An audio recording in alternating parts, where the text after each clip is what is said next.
Is there a breakaway civilization of Nazis who escaped to Antarctica with flying saucers? Sounds like a crazy theory, right? Well, I thought the same thing until I heard Tom DeLonge from Blink-182 and To the Stars Academy say this on Joe Rogan's podcast while talking about Roswell. What I believe crashed at Roswell was German, but it had hallmarks and technology based on alien technology. Now, if you don't remember, To the Stars Academy is the company that helped the Pentagon officially release the UFO footage from a couple of years ago. To the Stars Academy released 3 videos. They show Navy fighter jets encountering mysterious objects in the sky. So in this video, I'm going to attempt to take you down this rabbit hole with me, and to do that, we've got to go back to 1929 when a German theologist discovered a map called the Piri-Reis map because Piri-Reis created this map in 1513. The crazy thing about this map is that it shows Antarctica having no ice on it. The only problem with that, Antarctica has been covered in a 2-mile thick sheet of ice for at least 30 million years. What's even crazier about it, because of modern day technology using satellites, we can show what the topography of Antarctica is under all of that ice. This map shows Antarctica with extremely accurate precision, so much so that it baffles modern day scientists. So what does this imply? The obvious thing is that someone mapped Antarctica before it was covered in ice, and that knowledge was somehow passed through the generations. But if you ask the Germans what this implies, they would say that it signifies proof of an advanced ancient civilization that knew the truth of the earth, and they believe that this advanced civilization was the Aryan race. And in 1938, 1 year before World War II started, the Germans went to Antarctica on a top secret mission to create a base that they called New Schwabenland. Which brings me to another key thing that happened, and that is a UFO crash in 1936 in the Black Forest. They obviously recovered the wreckage, and this is said to be one of the first reverse engineering projects in modern history, and it led the Germans to having some pretty revolutionary weaponry, specifically the V1 and the V2 rockets. These are the first ever long-range and guided missiles of modern-day warfare. Now here's where the plot thickens. At the end of World War II, the Allied forces, they went in and they recovered all these abandoned documents. They actually found schematics for 3 working models of flying saucer-shaped craft. The Germans called these Haunebu craft, and it ran off of a propulsion system that they called repulsine. It had anti-gravity properties and was said to be able to travel in any direction and also be able to come to a full stop and a hover with no noise. And these look a lot like some of the photographs that date way back to the 50s of flying saucers flying over America. And one of their scientists, HERMAN,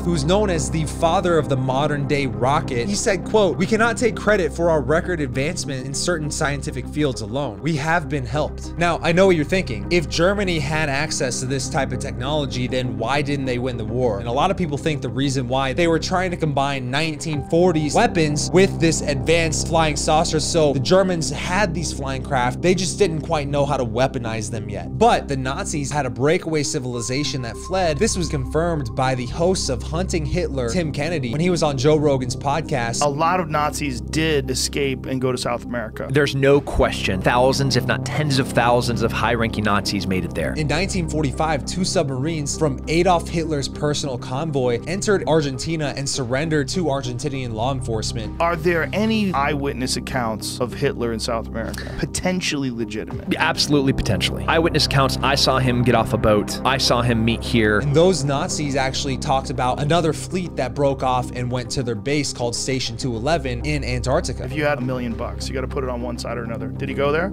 Yeah.